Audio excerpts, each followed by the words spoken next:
แสนนานผ่านกาลเวลา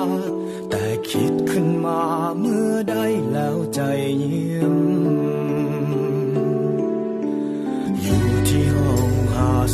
52เลี้ยวมองเข้าไปเห็นภาพเก่าภาพที่สองเฮาเคยนั่งเฮียนโต๊ะตั้งไม้